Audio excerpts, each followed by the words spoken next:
This is being made like just a few minutes after I made part number 2 of What If Naruto Was a Phoenix? Not a phoenix, half Uchiha, half phoenix. And this is gonna be part 3. I'm sorry for a little bit of a different intro this time, but I just felt like I had to say that, and it was the first thing that came to mind. So, we see as they just became a team, and they've been doing D-rank missions for the better part of 8 months. I don't know if that's canon in the show, but I'm just gonna say 8 months. So yeah. And now, we see as they're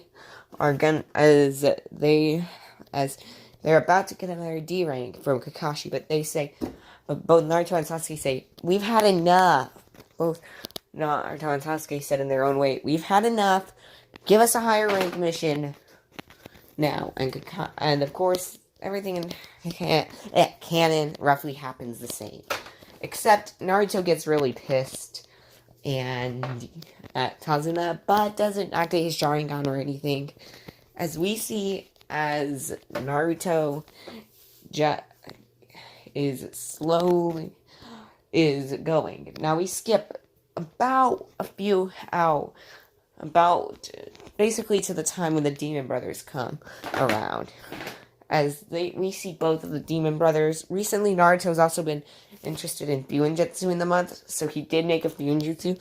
That makes it so that if he wants, he can hide his Sharingan, which he's probably going to use around Sasuke until he doesn't want to hide it. So yeah. So he activates his Sharingan and is like, okay, I am dealing with you two's absolute trash today. And then we see as he runs towards them. As may I add, right now he has the 8 times multiplier on his powers. So now we see, or at least not powers, but you get it, the physical attributes. As he goes straight for them.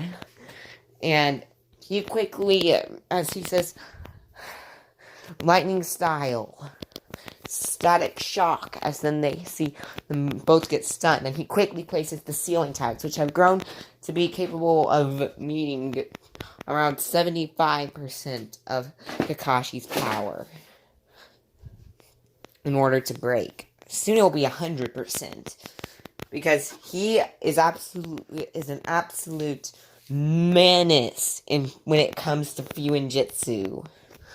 He, in a matter of 8 months, he went from being able to barely contain Kakashi at 50% power, and now it's back to 75 in a few months.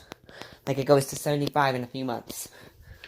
Or at least his current power. Now we see, as well as he's been training, and now I'd say, overall, without his Sharingan, he is the highest level of mid Chunin possible, and almost to the point where he's gonna go to high Chunin. So in other words, he's gonna get to high Chunin very soon. He's probably not gonna know how to fully use his powers, as he finally uses his taijutsu style once again. Which, in this, it covers his hands in flames. And he's immune to flames because he rises from his own ashes.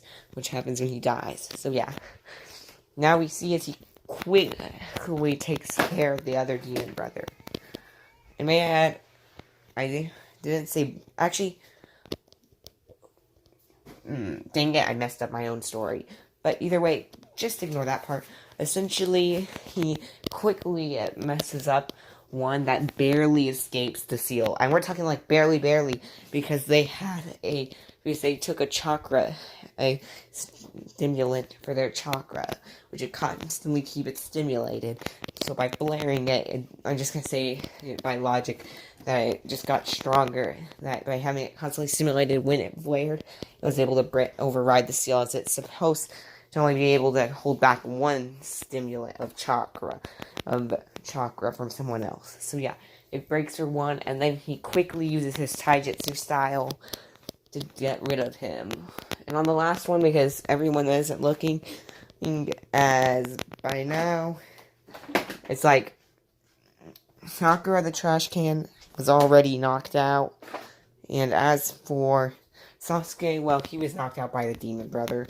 And Kakashi, well, it's not going to work. It hasn't fully done. As it quickly, just basically, Kakashi didn't use his Sharingan, so he didn't see it because of how quick he did it. But he was able to essentially hit him with an with a black fire fist using some of his Phoenix, like a slither of his Phoenix chakra.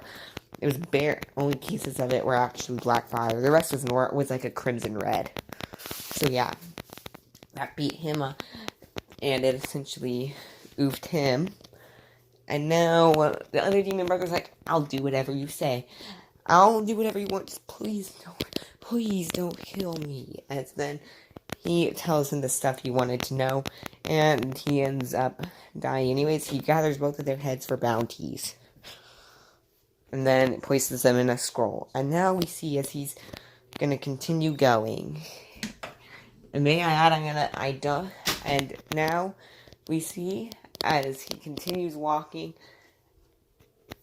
and we see Zabuza appear. But we're gonna fight that next part, because I'm gonna do two quicker, because this is gonna be one of the parts that I end up finishing. This is like a quicker part. So bye guys.